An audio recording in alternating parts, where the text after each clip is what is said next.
Hey there, happy day 1040 of What You Up To Now. Sharon Horne-Ellstrom here, documenting my journey as I transition from the brick and mortar corporate world of business to the online world. A couple of years here now under my belt and sharing what's worked, what hasn't worked, what I've learned a lot from, what has been painful, and then mostly what I'm doing now. What am I working on now? Because it's kind of been the culmination of the last 3 years. 2017, I came online, and what I've been doing and building on my 47 years of business experience, 25 plus of that in corporate America in various capacities. So, primarily in quality and sanitation executive leadership for all different kinds of businesses and corporations in different industries. So, I bring all that together and wanted to do something online and fallen into so many of the traps that other people do online as well. But that's not what we're going to talk about today. We're not going to talk about the mistakes I've made or the traps that I've fallen in. We're going to talk about what am I doing right now. As 2020 is coming to an end, for the month of December, I'm doing a the fifth final free 30 plus day get up and go challenge. We're on day 3 today, and we talked about wants and infinite possibilities. If anything was possible, what would you want? And so often, we're not limited so much by the world and by other people as we are by ourselves and what we will or will not allow ourselves to even consider as possible for us. We put ourselves in these little boxes. Other people put us in boxes too, don't get me wrong. Other people's expectations do have an impact on us, but it's up to us to choose and decide whether we're going to let them impact us or not. So people will tell us what we should and shouldn't do, what we have to do, what we must do. They'll boss us around and put limitations on us. Think COVID-19. How many of our freedoms and beliefs about ourselves have had to change in 2020 due to these crazy things that are going on in our environment? A lot. Almost everyone on the planet has been impacted in some way, shape, or form by this COVID-19 pandemic and virus. Even I have been. And I, prior to COVID-19, was pretty much separated and not impacted by stuff that went on in the environment, stuff that went on outside of me, stuff that went on in the world. I interacted with it, but it didn't control my choices and what I was or was not going to do yet. Now, everybody is being controlled in terms of what we can and cannot do, where we can and cannot go, who we can and cannot see, if we can go to church, if we can go to concerts, if we can go to restaurants, if we can go to stores. We can go to certain stores, but not other stores, because the big box stores are definitely more clean and sanitary than the mom and pop shops. It's ridiculous lack of clear thinking and reasoning. I think logic and reasonability has sort of flown out the window in 2020. Instead of people just saying, hey, we don't freaking know, but let's figure this out together. It's been this, I'm the expert, let me tell you what to do, think, be, and have, and I will tell you what you need to believe. And it's not only sickening, it's exhausting. So I choose not to participate in 99% of it. Sometimes we're brought into things and we need to participate, but for the most part, anything, I go to the source and I investigate it and I study it and I look at it myself. I'm not going to just go off what other people say. And do I get sucked into it? Absolutely, we all do. We all get sucked into drama. We get sucked into trauma. We get sucked into things that we wish we wouldn't. But the sooner we can say, stop, hold the phone, stop the insanity, I am going to back off and just not participate in this, the better we feel, the more in control we feel, and the more in control of our own lives and experiences we actually are. So today, what do we talk about in Get Up and Go? We talked about the infinite possibilities, and that we end up thinking about the things we don't want. And how do we do that? How do we turn that around? Well, we just flip it around.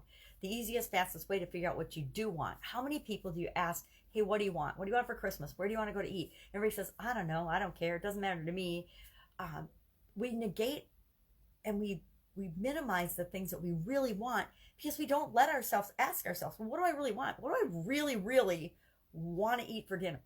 Where do I really, really want to go?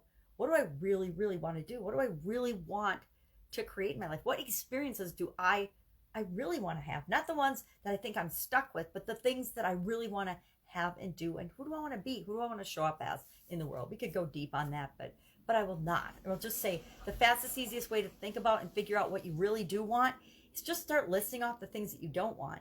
And sometimes what you do want is the exact opposite of what you don't want. And then all of a sudden, if you're focusing on that wants list instead of the don't wants list, guess what happens?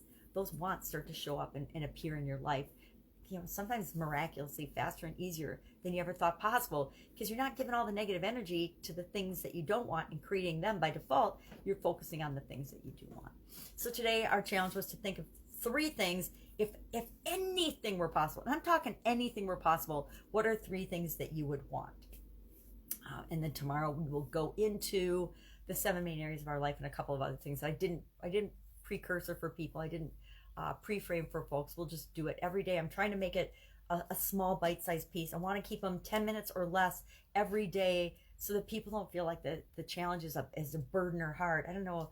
I've participated in a lot of challenges, lots and lots and lots. And some of them will go 3 hours in a day. And then in addition to that 3 hours of content, you're supposed to do 3 to 6 hours worth of work. Now, I can do that if I'm devoted to a challenge because I make my own schedule. But the vast majority of the people on the planet do not have an hour a day to devote to a challenge, much less 3, 6, or more hours to devote to a challenge, no matter how badly they want the particular result.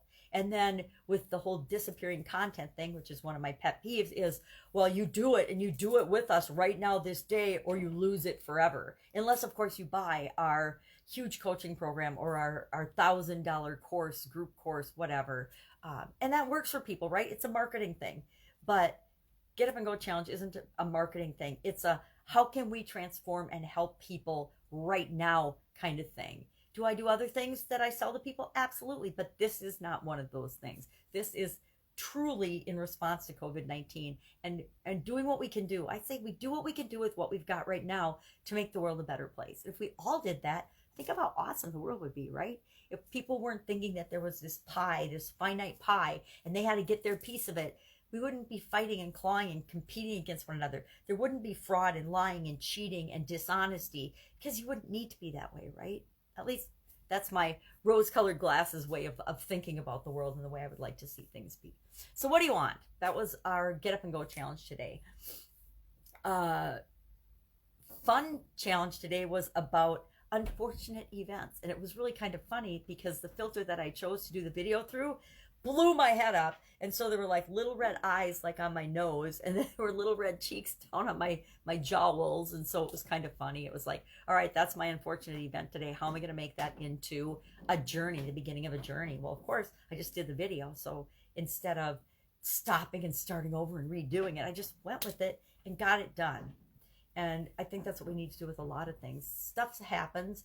Our best laid plans, and 2020 has shown all of us that no matter how much we plan, no matter what our goals were to begin with, things can still happen that don't just blow our plans out of the water, but blow millions and millions of people's plans out of the water simultaneously. And how do we respond to that? Some people have thrown in the towel and given up and just are barely surviving. Other people have, quit, and they've actually committed suicide, which is so heartbreaking because all of what we're going through is temporary. Other people have found within themselves the wherewithal to figure out solutions that they never knew they would have to figure out, and they're thriving and moving forward. It's always up to us to figure out how we're going to respond to certain things, and we'll all respond in a spectrum, right? If you know anything about statistics, there's always this bell curve of how people will respond and react to things. I love statistics. I think they're fascinating, and they show us where things have gone awry, where things are off course, where they just aren't right, and where we need to investigate and figure out, okay, well, what happened right here? We need to look into what happened right here, because this is different than all of the other results that we've had in the past. All of a sudden, maybe you have a huge life event, you get married or you have a child or something, and that massively changes your income. For example, maybe you graph your income and it's been steadily going up throughout your life, and then all of a sudden it has a dip or it has a really high spike. But we want to know, well, what caused my income to go up significantly? I want to do more of that. Or what caused it to decrease significantly? I want to make sure I don't do that again, and that I learn the lessons so that I don't have those troughs and spikes going on in my life, in any area or aspect of our life. So all dressed up and nowhere to go was our Supersize Your Business for today. And it's so perfect with COVID-19 because so many of us were all dressed up and ready to just knock our own socks off in 2020. And boom, we had to make pivots and changes and rise to so many different challenges that we didn't in many cases even think we're a possibility, much less have a plan in place for them. I always was big on contingency plans, but I don't know of anybody's contingency plans that actually included pandemic. What if a pandemic hits and your business is shut down? I don't know very many people. They had emergency action plans in case of, we always had those in corporate America and in my small businesses for the USDA, as well as, if there was a flood or a tornado, what was likely or could possibly happen in your area, you had a contingency plan for that. If you're in an area where tornadoes hit, you had a tornado contingency plan. If you're in an area where hurricanes happen, you have a hurricane contingency plan. If you're, or fire or flood, we had floods, we had all different contingencies, things that could happen. What would we do in the event of this? And we had those all written. Now, I don't recall ever doing one. Now, I've been out of corporate America for quite a while, but ever doing one, and I never did one for my food business. What if there's a pandemic? We did have terrorist attacks considered, so and adulteration of food and things, and food sources, water sources and things. We had plans for that, but pandemic wasn't on the list. And getting our business shut down because of a pandemic, and we weren't an essential business, was definitely never on the list of possible contingencies. Just didn't happen. So that was a good idiom for today. I think it was really appropriate. Fun challenge idiom, get up and go. As part of the Get Up and Go challenge, I am personally putting together the challenge summit for early 2021. I'm just doing a little bit every day on that, little bits and pieces. So today I will take the homework from the Get Up and Go challenge and I will say, how does that apply? And what do I want, if anything is possible, for this summit, the challenge summit in 2021? What do I want? If anything's possible, I'll answer that question with respect to the underlying project that I'm putting together as part of the Get Up and Go challenge. I like to have a goal, a personal goal for the challenge and for myself, as well as the little pieces that I'm doing with everybody else right alongside them as we go through the challenge. So that's it. That's all I've got today. I will have more news tomorrow, I'm sure, because I have some other stuff that's going on. But today, that's it. I can help you in any way. Any questions? If you're just stuck on something and you don't really feel like you have anybody you can ask or call, hit me up. Just ask in the direct messaging or something. I might not know the answer, but I'm really good at figuring out what is the next step. What is the next thing that we need to do? Why? Because I've had a lot of practice having to do that and figure it out for myself.